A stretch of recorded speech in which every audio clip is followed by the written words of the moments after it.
This is perfect for the Vancouver Canucks as we have two prospects named to the World Junior Summer Showcase, and Arturs Silovs is signed to a 2-year extension.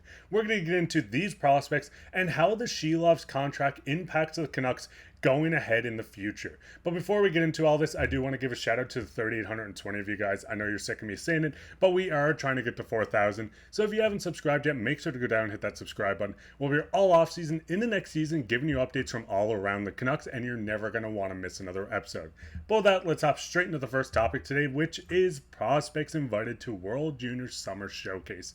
Now, if you follow Dave Hall, and if you don't, I definitely recommend it. Dave Hall put up on Twitter or X, whatever you want to call it nowadays, the Vancouver Canucks prospects Anthony Romani and Sawyer Mineo have been invited to the World Junior Summer Showcase later this month. They'll join two more Canucks prospects in Tom Willander and recently drafted Melvin Fernstrom. Now, just looking at the two that were just recently invited by Team Canada, this is awesome news for the Canucks prospects, and this is perfect for their development. Now, when you do look at this list, you can pause. I know it's hard to see, but getting all these names on one screenshot was quite hard. But having Sawyer making this, having Anthony Romani make this is just awesome for the development. There's guys like Ginla that are headlining this team, but having the Canucks get their late round draft picks into this tournament is going to be huge. And I'm going to break down these guys briefly and how this will impact them. Now, when the first guy, Anthony Romani, if you've been following this channel very long, you know that Griffin loves this kid. And honestly, I couldn't agree anymore. He's going to be a stud. Anthony Romani, drafted in the 6th round, 162 overall in the 2024 draft, is a right wing, shoots right, 6 foot, 183 pounds. But the biggest thing with this kid was his development over his past 3 seasons in the junior. When you do look at his first year in the junior in the OHL, 2021-2022, he finished the season with 14 points. We've seen a significant jump going into the next year with 43. Then we see the massive jump the following year, which is this past season, putting up 111 points in 68 games, 58 goals, 53 assists. Anthony Romani is going to be a steal. This is a guy that a lot of people have touted as maybe the steal of the draft. I mean, we've seen a guy like Silovs, who we will talk about later, be drafted in the 6th round. Maybe the Canucks have the perfect picks in this round. But a guy like Anthony Romani making this list, seeing the massive jump of doubling his points from last season, almost tripling his points from the previous season, having a guy like this make the showcase, representing Canada and getting more action with these top-end prospects is exactly what the Canucks are going to want out of him.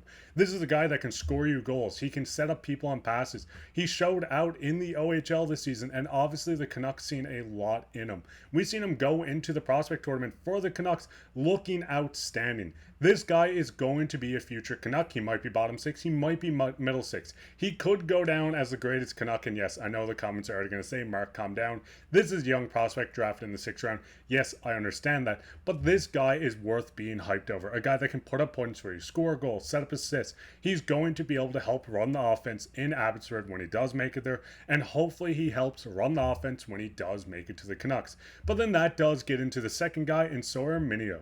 With Sawyer, left-handed defenseman, 6'1", 180 pounds, drafted in the 3rd round in 2023. He was the 89th overall pick, had quite productive seasons as well. We've seen in 2023-2024 in the WHL, we've seen Sawyer put up 16 goals, 37 assists for 53 points in 63 games. He had quite a jump in production, once again, kind of like Romani did, where you can see 11 points, 31, all the way up to 53, and getting in for 1 regular season game for the Abbotsford Canuck. Mineo is going to make the Abbotsford Canucks roster going into next season, and I'm hoping he does make the World Juniors roster. This is a guy that can put up points, score you goals as a left-handed defenseman. I mean, 16 goals in the WHL is nothing to gloss over. He didn't play any playoff games last season, but hopefully we do see him make the quick jump into Abbotsford, be a top defenseman for this team, put up a career high in points, and hopefully help lead Abbotsford all the way into the playoffs. What would you guys' thoughts on these guys making the list? What's your thoughts on guys like Tom Willander and Melvin Fernstrom making as well? I will break down 2 of these guys in a later video,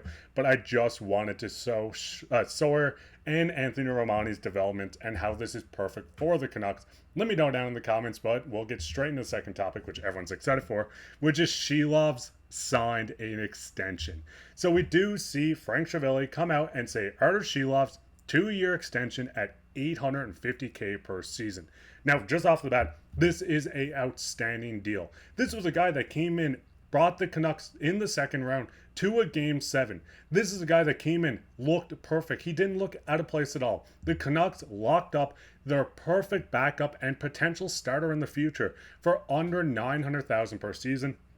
We've seen multiple reports coming from a lot of agencies saying that Silovs would be signing close to $1 million or maybe more. The Canucks do save about $150,000 with the signing, which is huge for this team. Now, when you do look at Silovs, as I said, he came in and was outstanding in the playoffs. Yes, an .898 save percentage doesn't look great on paper, but this eye test, looking at this guy, watching every game this kid has played in, this is massive for the Canucks. He's 23 years old, signed to a 2-year extension. He's going to be a future netminder with this Canucks team. He's going to play these 2 years on this new contract and then hopefully get signed to a new one. Silovs is a guy that made that major jump into the NHL and looked perfect in the jump. Now, when you do look at the Canucks goaltending, they have both Thatcher Demko and Silovs signed for the next 2 seasons, 2024, 2025, and 2025, 2026. The biggest thing with this is you had a Vezina Canada goalie in Demko with a $5 million contract. You have Arturs Silovs as a backup goaltender that came in and stole the show in the playoffs, having an $850,000 contract. This combined is under $6 million against the cap. Patrik Allvin and company has done an excellent job working with this cap, getting things to work under the cap, and these two might be, and I'll say they're going to be, the top goalie tandem in the NHL, and they're making a significant lot, well, less than a lot of goalies. I mean, if you look at this list, John Gibson is making $6.4 million. Jacob Markstrom making $6 million. Jordan Binnington making $6 million. And Philip Grubauer making $5.9 million. All four of these guys that aren't as good as a guy like Thatcher Demko, is making more than both of these tandems combined. They're making more. You can look at John Gibson, $6.4 million. You go back and the Canucks are only paying $5.85 for this tandem. This is the perfect contract. As I said, Patrik Allvin has done an outstanding job with this team, bringing in free agents, picking up a lot of guys on bargain deals. I mean, Pius Suter, just from a couple seasons ago, we're seeing them go out and pick up guys like Jake DeBrusk, Vincent Desharnais. The biggest thing with this is with a guy, like Silovs signed, having Thatcher Demko, having all these free agents. If they do put Pullman on LTIR, if they trade Pullman, they still have $2.5 million in cap space. This is $2.5 million. They can go out and address other needs. Maybe pick up another defenseman. Maybe upgrade a forward spot. Maybe go up and pick up that third string goaltender. The Canucks still have cap room. They have this team filled out. And just overall, looking at this Canucks roster, I'm super excited for this. What's your guys' thoughts on this signing? What's your thoughts on the Silovs deal? Do you think this is the perfect amount? Do you think he took a discount to play in Vancouver? Do you think it's perfectly right? Let me know down in the comments. But speaking on comments, we'll get in everyone's favorite topic, which is comment of the day. And the comment today is a little different today, as it is coming from Griffin, and he is currently not in Canada. So I'm just going to give it to Griffin. What's up, Canucks Digest? It's Griffin here, signing in from Spain. Hope you guys are all having a great day. I'm heading on a cruise right now to head to Spain, or to head to Italy and France. So can't wait to show you guys where we're at there. Hope you guys are all having a great day.